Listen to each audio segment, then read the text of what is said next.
Some of you know that I am not a water person.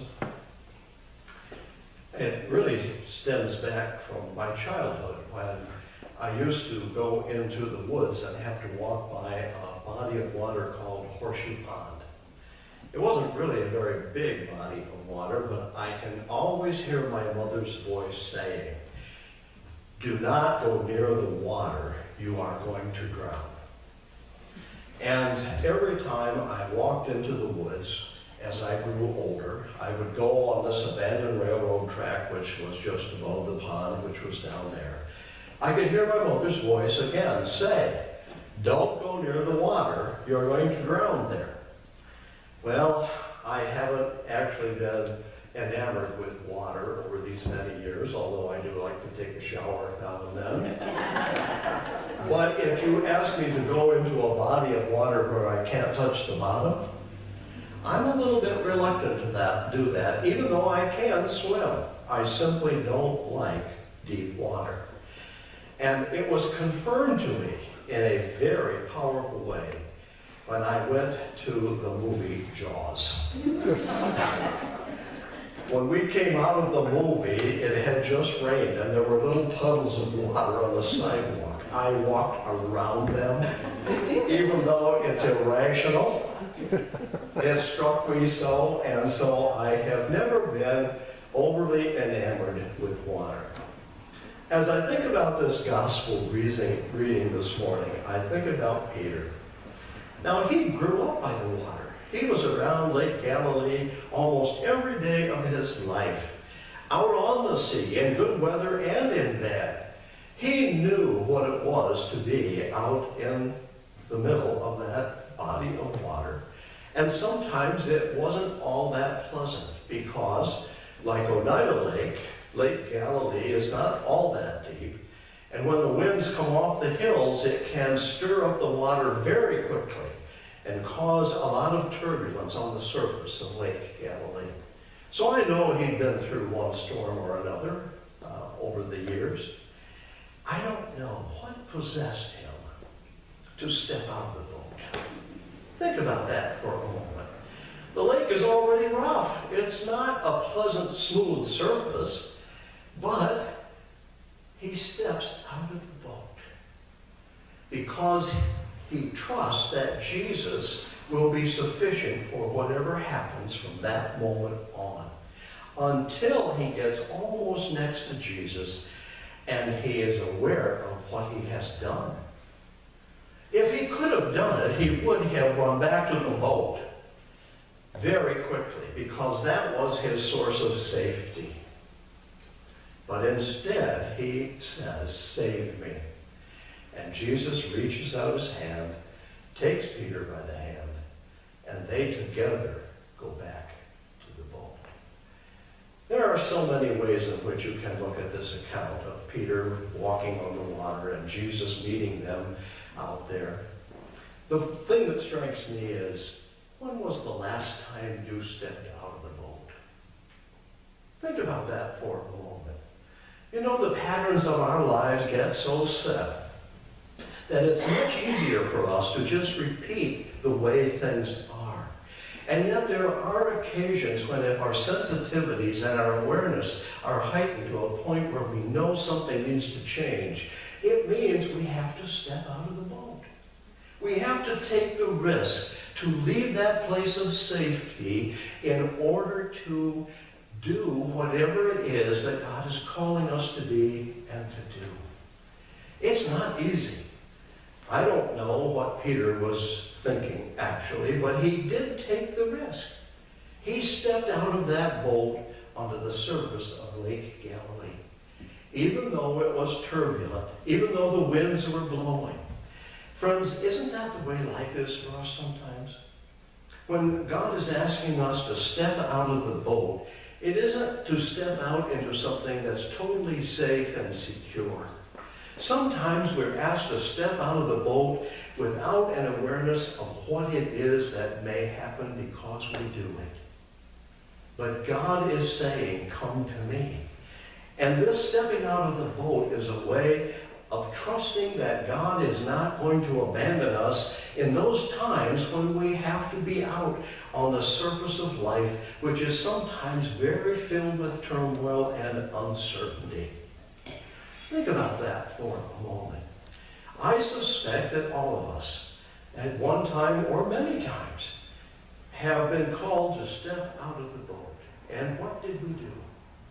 Did we stay where we were because it was safe, because it was comfortable, because we knew about it and what it was? Was it this our place where we kind of huddled in upon ourselves? Or did we trust that stepping out of the boat would lead to something that was greater than where we were? Think about that for a moment. I recall thinking that I could have stayed as a teacher after my college education. I didn't have any money, so I had to make some money. And I couldn't afford to go on to further education, so I took this little job, a temporary teaching job in Rock Rapids, Iowa. I loved it. It was a wonderful time. I loved working with those kids, and I loved working with the curriculum, and it was a good time in my life. But I recalled one of my psychology professors, a lady by the name of Mercy Aylesworth, saying, "If you don't go right from college to seminary, you'll never get there." She was adamant about that, thinking that any time you change the pattern of one's life, it means that it can never be what you hoped it would be. And yet, after 2 years, I knew it was time.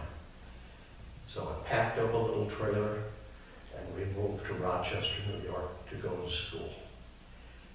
What is it that forces or impels us or invites us to step out of the boat, to take the risk to be someplace or in some circumstance that is totally unfamiliar with us?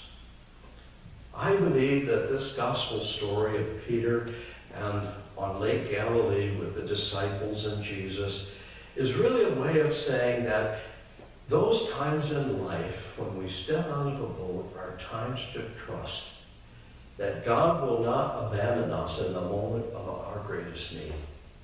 Think about that for a moment. Here's Peter. He's so close to Jesus, he can almost touch him. Or he may have been able to touch him. But he starts to sink, and he calls out, "Save me." And Jesus reaches out and takes his hand. And together they go back to the boat, and the sea calms. You know, sometimes, friends, what we need most is the courage to step out of the boat. And secondly, the openness and the trust to say, "Jesus, save me. Be with me in this time of turbulence and uncertainty. Don't abandon me to the depth of the lake. Don't let me sink in over my head. Save me." And you know, the word of the gospel is clear to us. When we dare to step out of the boat because God is asking us to do that, God does not abandon us to the circumstances around us. Peter learned a lesson. Wouldn't it be well if we all learned that lesson? And where do we step out of the boat? Sometimes, friends, it's when you have to challenge someone you know or love who's expressing a thought or an idea that runs totally counter to the good news of Jesus Christ. How many times have I, over my course of ministry, had to say, "That is inappropriate. Don't say that.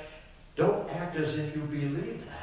It does not fit well with who God is calling us to be and what God is calling us to do." All of us have faced a circumstance like that. Isn't it interesting, friends, we no longer hear anything about Polish jokes? Think about that for a moment. The ethnicity of those jokes was really quite destructive. But we participated in them, we heard them, and sometimes we even laughed about them. And now there's something else coming along, and something more will happen, and something new will take place. And yet we live in this world being asked to trust that when we dare to stand with Christ, Christ will not abandon us. May we find that strength and courage, especially in these days, because there are so many things that are so negative and so potentially destructive that we need to have the courage. Now, I don't know whether Peter was so scared that he had no other option, and I suspect that's true. But God did not abandon him to that circumstance. And why do we read the story of Joseph? Even though his brothers threw him into a pit and he was sold into bondage, did God abandon him in that?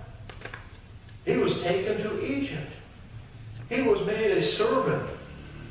His life could have ended at any moment. And yet somehow God was with him even in that place. This is true for us as believers. For when we claim the name of Jesus Christ, there it is we find our strength and our salvation. This is simply a metaphor for us today. I don't think that I'll ever go on the ocean, although I have waded in the edge of it. I am not going into the ocean. But I will trust that whatever God asks me to step out of the boat, it won't be that I have been abandoned. It will be because God will be with me. And I will not be alone. And I will not hesitate to say, Lord, save me. I can't step out of the boat sometimes and take the risk without knowing that God not only is asking me to step out of the boat, but that God is with me no matter what that means. So friends, life is filled with risk. If you want to say life is like a boat, that's fine. But where is God asking you? Where is God asking me and us to step out of the boat and to trust